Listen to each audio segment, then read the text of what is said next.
Okay, so going through my wheels, I have this match set, which I believe came on that junk bike I stripped for parts yesterday because I wanted the brakes. Looking at them, unfortunately the front hub is dead. It's also, the anodizing's faded, so it's dumb. But it was all loose, and the cones were totally destroyed in gravel. My dog really wants attention right now. Wants me to go upstairs and just sit there and watch her chew on things. Can't do that down here. And the back I was going through, and the back's got a big dent in the rim, and it's cracked around the spoke at the dent, and it's not happy. So threw them both in the recycling. And I thought about it. I'm like, these are the same rim, so I decided there's no reason not to do a rim swap. So the rim's the same, spoke's the same, the whole deal. So the trick to doing a rim swap is loosening all the spokes on the donor rim, and then we'll take it off. You really should go around and loosen every spoke a bunch of turns and keep doing that 4 or 5 times, get them all loose. You can take bolt cutters and come across and cut all the spokes. I usually do it at the cross pairs to make life easier. But I cannot find my bolt cutter, so I just went ahead and loosened all these guys. Then I'm going to go ahead and loosen all these guys on the back wheel. Notice it's got the freewheel and the cog still on it. I don't have a freewheel removal tool for this freewheel, so I'm hoping that magically I'm not going to have to deal with that, and that with the rim swap, none of these spokes can go bad or cause any problems or need to come out. So we'll see, because it'll be a real problem if they do. So the trick to a rim swap is we'll loosen all the spokes on this rim, loosen all the spokes on this rim, we'll take this rim off, the one that's getting swapped over to the new wheel. We're going to make sure this rim's not totally dead or warped or something. I'll lay it down on the flat glass table, make sure it's good. You got to make sure that the rim is the same rim. So the spokes sit in different spots, and all the spokes are different lengths depending on the rim and how deep the rim is.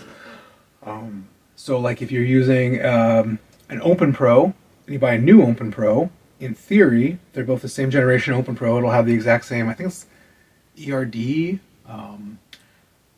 it'll have the same spoke length. Sometimes rim manufacturers change the rim slightly, so different generations will actually be different.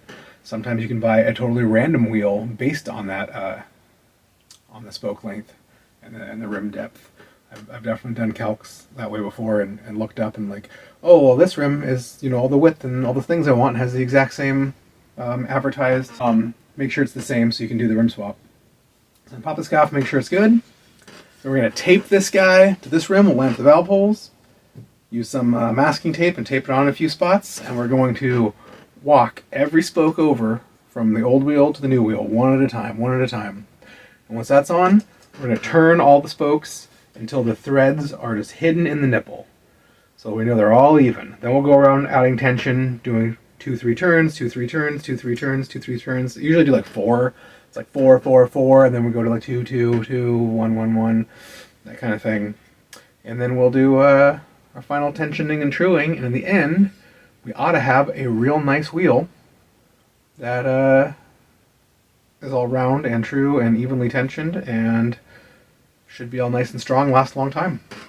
In theory, you can use new nipples for this, or you should always use new nipples. I don't have new nipples, I'm not going to use new nipples, I'm going to use all these old ones and hope they're fine. And we have all these backups on the old wheel, so in case any of them are stripped or dead or we mangle them, we can steal one from this wheel and swap them over. You can kind of do the last half of this on a lot of wheels. There's a lot of wheels that come right from the factory with a tension all wonky and too low, and they'll just come right out of true the second you start riding them. So you should always like squeeze and tension and true and check tension on any new wheel right out of the box. But some of them, there used to be these coaster brake wheels you could get that were silver and pretty, and we used to stock them, and they make freewheel versions of them, and none of them would last like 2 or 3 weeks. Every customer would come back in, so every single one of them right from the factory I would detension all the way down so you could see the threads on every single nipple and do the last part. Round them right back up till every thread is hidden on the nipple so we know they're all exactly even, using the threads as sort of your gauge. If everyone is just barely hidden, you can see it and then you can't, see it then you can't, hide everyone just right the same, then you can build the spoke tension all the way back up layer by layer by layer and come up with a nice even wheel. And a nice even spoke tension wheel shouldn't come out of true, in theory. You're supposed to use boiled linseed oil or spoke prep or all this stuff. WD-40 works really well because it'll lube the nipples and then dry and evaporate away. So WD-40 is not a real oil. You shouldn't use it like oil. I don't think I have any of that either. I have just gotten to the point in my life where I just use Tri-Flow for absolutely everything, and I've never regretted it or had a problem. Tri-Flow is magic. I don't know why I love it so much. It smells like banana runts. It lubes chains. It's waterproof. I've been using it as a penetrating oil, and it's been working great. Use it on spoke nipples. Whatever. So, first step is getting this rim off, and I have been going around and taking layers and layers of tension off. That's the wrong way. So remember, it's righty-tighty from the perspective of the bolt. So I'm actually twisting in a counterintuitive way to get all these threads off. Now they're loose enough that I can kind of just do it by hand. You know, if they're still tight, you can get the tool on there and twist. Another thing to note on wheels, a lot of people don't understand what they're truing, is that if a spoke feels really tight, that's not the spoke being tight. You're trying to turn the nipples really hard, the next one's super easy, that's not the spoke. That's just the amount of lube on the nipple. So sometimes you just gotta lube your nipples while you're chewing wheels. Or building wheels or doing whatever, because it'll feel one way, but it's not. It's just sticky threads, not tight spokes. As you can see as I'm doing this, all these spokes are popping off. Doesn't matter because this is just the donor, but on the rear, we want to be careful and not have all the spokes pop off. So we're going to do them one at a time, nice and gentle. Walk them all over. Woohoo! Okay, let's get the last spoke out. Awkwardly just holding the wheel. Hub comes out with all the spokes. And it's track hubs. There's a good chance that the spokes are the same front and rear, real close. So we'll save these for now, just in case we need one. All the nipples fell right in the rim, which is very loud and annoying. It really is best to try and do this without the nipples falling in the rim, like with the rim tape removed, but I don't know why I didn't feel like doing that. I wanted to save the nipples. So I'm kind of shaking them all out the valve hole. This is pretty normal. You replace the spokes and doing stuff, you lose a nipple in here, and people freak out like it's the end of the world, and you really just have to play the maracas with it. Open the valve hole and get them to all fall out.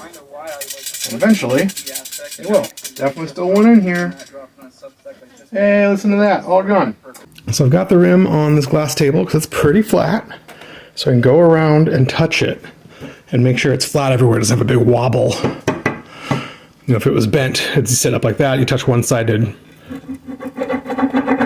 do stuff. So we're making sure that it is not S-bent, not thwacked, not destroyed. And it is nice and flat. So I think the rim's good to go. So I popped the rear wheel in, did the same thing, just loosened every nipple 4 or 5 turns. Next one, all the way around. Did that 2 or 3 times so you can see the first couple threads start popping up. Now if I spin this wheel, you can see in the video, hear it. It's got a bad little hop. That's from a little dent or something, so it's a little messed up. Can you see it? The red tape help? No, it's a little hard to see. Usually they're like wah wah wah wah.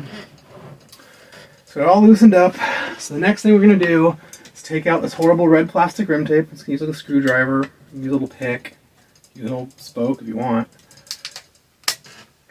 This little plastic stuff's kind of junk. It gets old and hard and on the edges will vibrate and hacksaw tubes.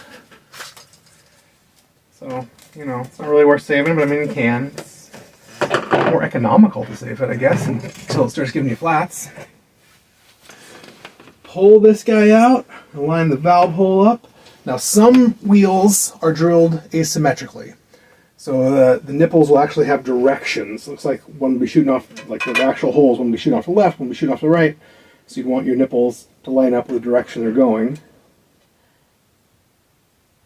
I want to say that this cheap wheel wouldn't have that, but it sure looks like it does. Maybe this is drilled kind of crappy. It does look like it kind of does. So I'm going to try and make sure that I line it up, not only the valve holes, but also in the direction of the nipples are shooting off in the same direction. Valve hole to valve hole. And that looks like it's the right way. If it was the wrong way, just flip the rim over and then it'd probably be the right way. Next step is some tape. Good old crappy painter's tape, which barely sticks. It's pretty good. It comes off real easy. Won't leave a lot of residue and clean up. Tape these dudes together with a couple of layers so it doesn't just come right off. Come down and do the seam as well. Really probably ought to do 3 or 4 spots. Make sure everything stays together. I'm going to do a third one just for fun. This tripod's way stronger than just 2. Pop this hub back in.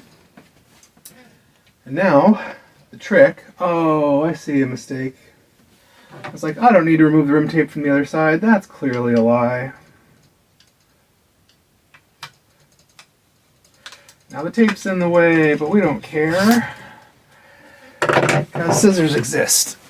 Yay, scissors!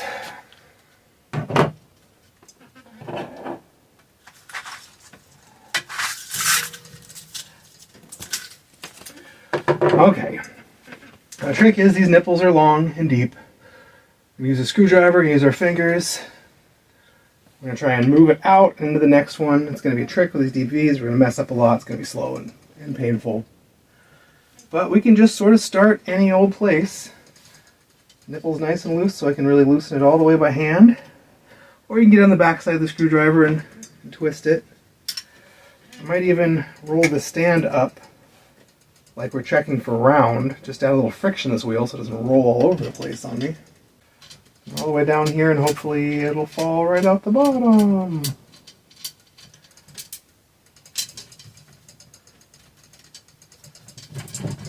Whoa. Well, maybe we'll just try let's use the old nipples from the other side. Sometimes you gotta try some stuff till you figure it out. I have a skinny magnet, which I think might fit in this spoke hole. Nice long skinny one. And these nipples are crappy and magnetic. So we should be able to do it once we find where we were. Luckily this is all black on black on black. It's my least favorite thing because it's impossible to see anything. Hey, and would you look at that? So the magnet trick works, the spoke goes up. I'm going to try and get this nipple in. And the spoke through.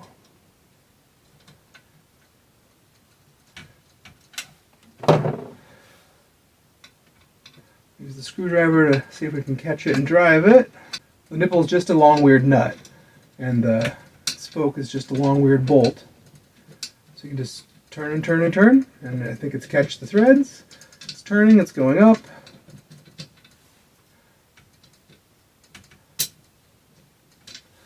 Gonna get to just a few threads showing. Now we're gonna come over here and do the next one. And we're gonna go around for 30 gazillion spokes and do this. Oh, what's wrong with me? Fall out, baby! That one fell right out. Load her on the magnet.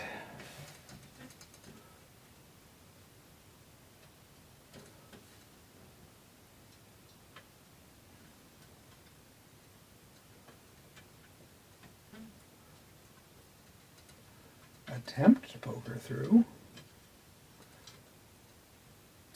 Meet the spoke and the nipple.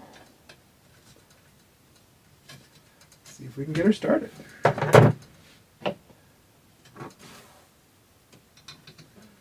So this is a pretty time-involved process, but if you broke, whatever. If you're gonna build a wheel from scratch, you have to go through all this nonsense anyways, more or less.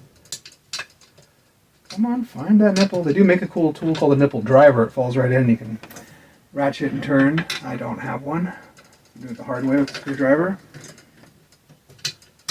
And you can too. What the? Always come put the spoke wrench on, try and twist from this side, righty-tighty, righty-tighty. And eventually, if you're gentle, it should catch the threads and start threading up. Yep. Golden. Come do the next one. A lot of wheels have brass nipples, have alloy nipples, so this magnet trick will not work on them. Okay, so I got my process down pretty good now. Really clipping right along. Sort of holding the spokes. Twisting loosey, loosey, loosey, loosey, loosey, loosey, loosey. So when tension's holding them in, let them fall right out in my hand. Then I'm coming back up, using the magnet to poke through, bending the spoke. Sort of holding it up so I can get the spoke wrench on, giving it a bunch of righty-tighty turns till I actually see it catch the threads and start threading on up half the threads or so. So it's not going to fall right off. This is my very last one. You know, I was only had the camera off for about a half hour. Loosey goosey. Nope, not loose enough. Use my thumb to give some tension, pull the spoke up so I can get these threads still. Keep loosening.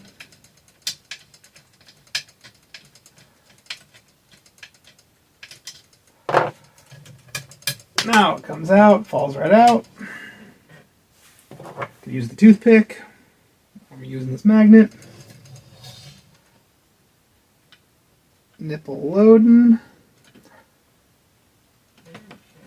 Come on, buddy. There you are. Bending the spoke, lowering the nipple just enough. Come on, get in there. Holding it up and righty-a-tighty.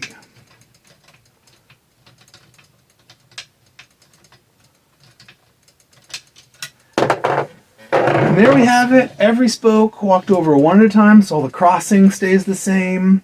I'm not doing just this side, I'm doing every one at a time, which makes it kind of a pain because it means all the ones on this side are way too close. They're like too short. All the ones on the other side feel too long, or some reasonable facsimile of that. Now we can get rid of this tape.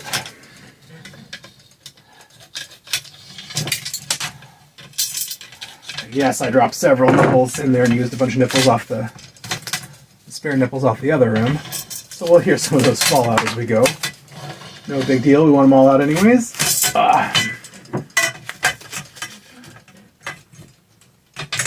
And boom, bad rim is off. Good rim is on. Whoa, it's flying all over the place because we got a bunch of random uneven spoke tension and stuff. So now what I'm going to do is thread these nipples up until I can't see any threads anymore. I'm going to do each and every one so we know they're all the same amount of tension in theory, as long as all the nipples are the same and all the spoke length is the same, all the threading's the same. And that way we can go add pretty even tension all the way around. As we build tension, this thing should end up round and true and dished, because it's all even, in theory. We'll definitely have to do a few layers of evening and truing and rounding as we go through and add all the different layers of tension, just to make sure it's perfect, because it's all black on black on black, and it's real hard to tell what's going on. Doesn't really matter where you start or stop on this.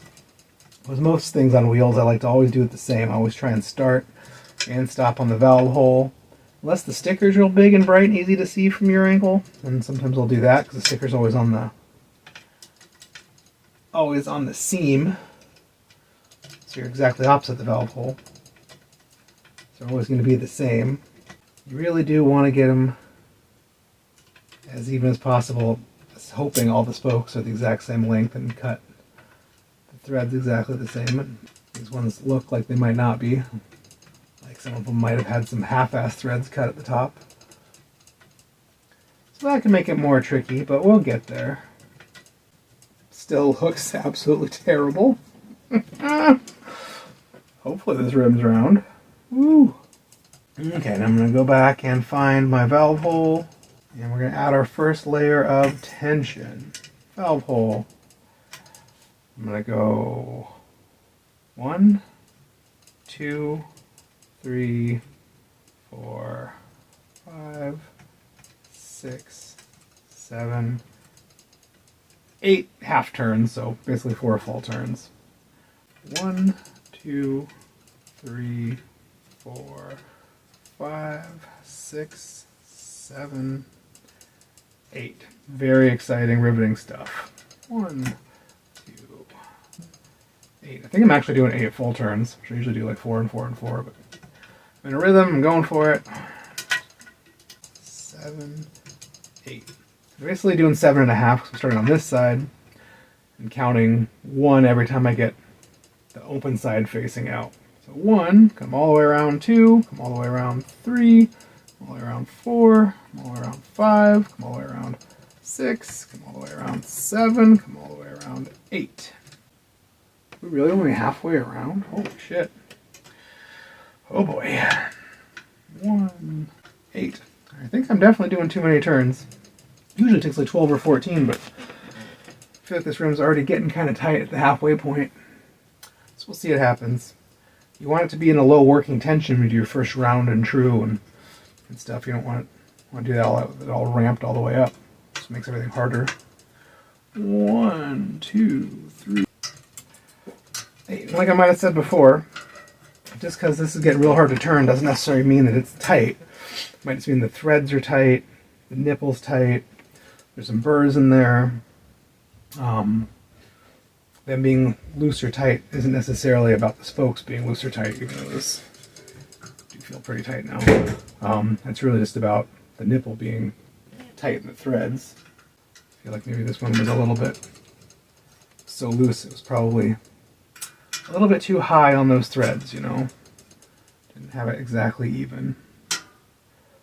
1, 2, 7, 8. And that's crazy loose too. I'm going to give it a couple of more just because. 8. Alright, now in theory they're all about the same. And this rim's kind of all over the place, so they're not. We can go through with the old tensiometer and try and even the spoke tension. 21, yeah, it's pretty high for starting, and 0. So yeah, these threads are not trustworthy at all. 15, 0.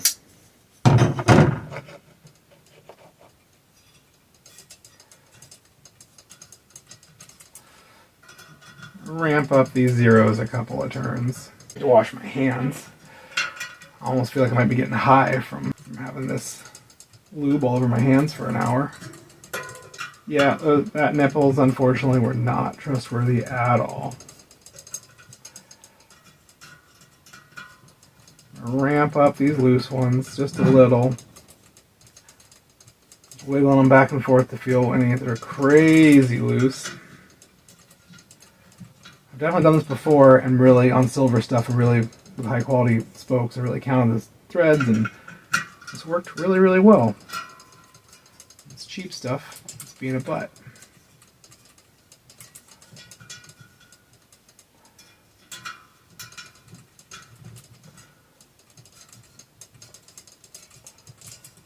Okay, I think I got all the really loose ones at least feeling kind of normal. I'm gonna wash my hands, I'm gonna wash the tool. So I couldn't trust the old spoke thread method, so I went with the tensiometer and checked both sides a couple of times. And sometimes you have to play with each spoke a couple of times because as you change the tension of one, it sort of affects the rest of them. But I got it pretty even. They're all between like 16 and 19, basically. You sort of stop checking eventually because you loosen ones to make ones seem tighter, blah, blah, blah. But they seem really even. Now I'm spinning it. It barely goes up and down. It's almost perfectly true. So the even spoke tensions method's working for me. We're going to do some dishing methods. With the dish, we're setting the center of the dishing tool on the axle where the actual frame would sit, would pinch it. The outsides both touch. And we're going to come check the other side. And there's a big gap. It's bouncing around over here. So the dish needs to come to this freewheel side a little bit. So we'll work on tightening to this side as we do our first little layer of truing. So the other arm over on this side touching this side of the rim. Move it away and move it away and move it away until it doesn't touch anywhere. And bring it in just a little bit until we start finding some high spots where it's hitting.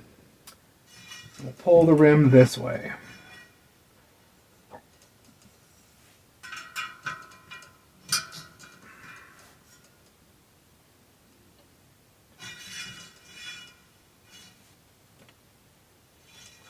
Nice little high spot. We got some match pairs.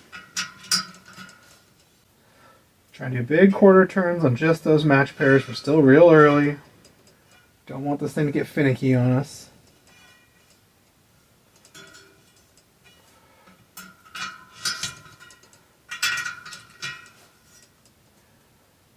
Don't want to be all wobble, wobble, wobble. We want big, nice, even round rim. No wobble wobbles. So we got it pretty true. I'm doing my first rounding. I'm checking it and it's pretty dang good. Suddenly somehow it looks terrible the second I turn the camera back on. So we're scraping the bottom all the way around. Little high spot right before the seam, and that might mostly just be the seam. And scraping gently, and then a little high spot for a couple of spokes. Then we get to this is where we had the problem a second ago. The camera turned off, but from the valve about halfway, it was scraping, and so I just went and quarter turned all of them, checked it again, quarter turned all of them, and suddenly it was magically not scraping. So we'll come down, it's not scraping. That does look like a giant high spot though. Oh, and there's a real big low spot. But it could just be out of true after doing that. So we'll come back, check this true, we're gonna get real close, we're gonna do tension. I do want to do the other side. Get the true real close. We'll squeeze all the spokes, get a little tension off. I might go around, check, see what the tension is, and do another layer of tension all the way around. It's pretty dang nice. Let's give it a little squeeze. 1, 2, 3, 4, 5, 6, 7, 8, 9. Pretty nice. It looks like the round isn't so great. I look here, it looks pretty good. Now it's hitting in here from about the valve hole again, which is really normal. You'll find a section, there's a low spot, you'll tighten every one, and then you bring the arm up a little more, and you'll find that same low spot. So we're doing lots of little passes, little turns to get stuff out. So quarter turn, quarter turn, quarter turn, quarter turn, quarter turn, quarter turn, quarter turn, quarter turn, quarter turn. Now it's not hitting anymore. It's a lot of high spot, but it's like barely there. Only for these two spokes. I'll probably make it worse by trying.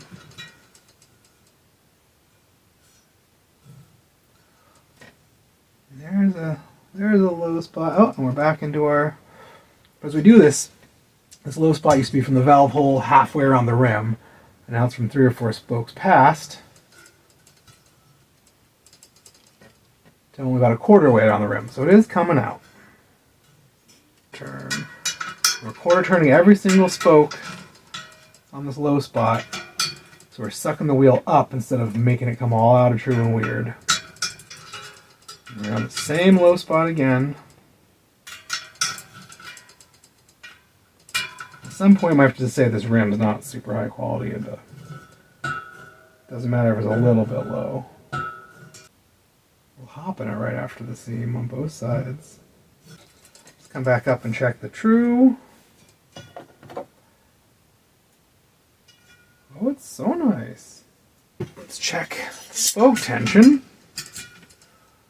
Now we're like 23, 24, that's about where we want to be. 25, 24, 23, 23. You know, you might want to get us all the way to 25. This one's 27, right by the seam. 26, 22, 24. I mean, they're all within 2 or 3. They're all over 20. None of them are over 25. I'm real happy with that. Usually I would go and add another layer of tension, but we don't want to add another layer of tension. Let's check the other side too. We're really there. Yeah, usually I creep up on the tension. Halfway there, round and true, come along and up the tension. Round and true, up the tension, round and true. So cheap, weird wheels, really just being weird and sneaking up on us. This one's good too, man. Everything's like 23 to 25. Nothing's real high, nothing's real low. Might do a little bit more rounding. I think we should check the dish again, then we'll do a little more truing and rounding. Call this guy a good used back wheel. Okay, setting it on that side. Checking on this side, and got a big old gap on this side. Which means to get rid of that gap, this whole wheel has to come up a little bit. I'm going to say at least a quarter turn, maybe a half turn. So the trick is to try and hold the round and true, get this wheel dished. So I'm going to come around and I'm going to quarter turn tighten every spoke on that goes to this side of the hub. You'll quarter turn loosen every spoke that goes to that side of the hub. So start the valve hole, quarter turn tighten, quarter turn tighten, quarter turn tighten, quarter turn tighten, quarter turn. Really being careful, you don't want to lose your spot, mess yourself up. And we're here. Now I'm going to do the other side, quarter turn loosen.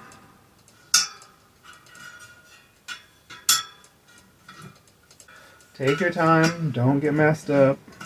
I like to go as fast as possible sometimes when you think you know what you're doing, but it's real easy to start swimming and just lose yourself. Oh, and we're at the back of the valve hole. I knew we had to be close. Just going to check the true. Whew. Dish it, baby. What? No, that's going to make it worse. God, I'm so good about messing up the dish.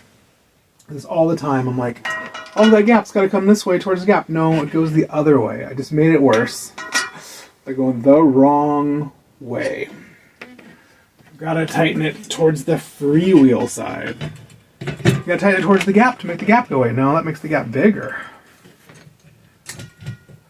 Well, I know I just did a quarter turn, so I'm going to do a half turn to the freewheel side.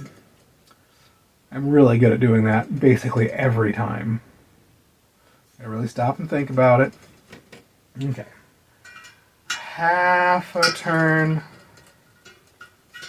to the freewheel side. I'm tightening all the ones to the freewheel side.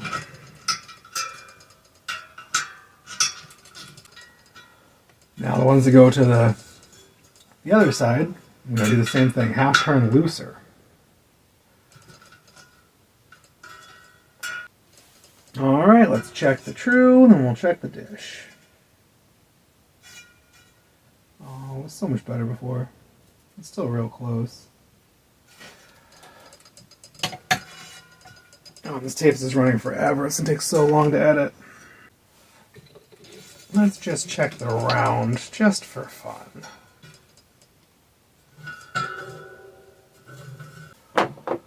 pretty nice. Let's check her.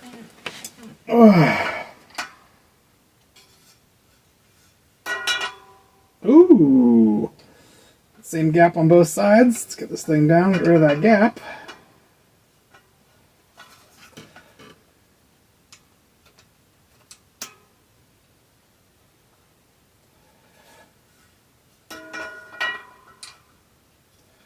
Oh, just ever so slightly a bit of a gap to the freewheel side. So we still want it to come to the fixed gear side to pull that gap down.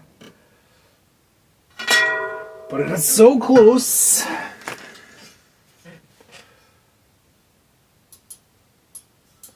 Let's tighten this fixed gear side. One more time, just a little teeny bit.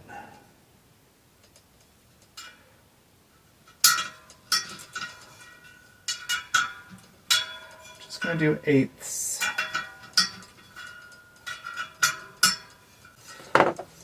It's gotta be it, right? I think it's pretty good. We're calling that. Hopefully the dish is awesome.